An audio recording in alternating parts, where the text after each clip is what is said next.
Storm, with hailstones of the size of tennis ball, struck Cangnan, Zhejiang, China on April 15, 2024.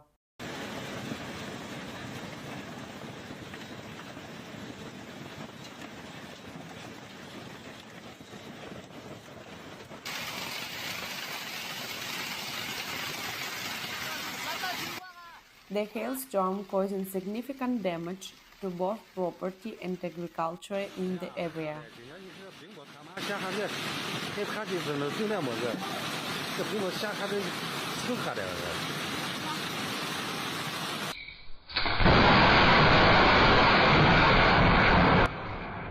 Residents were taken by surprise by the ferocity of the hailstorm, which pounded the region for hours.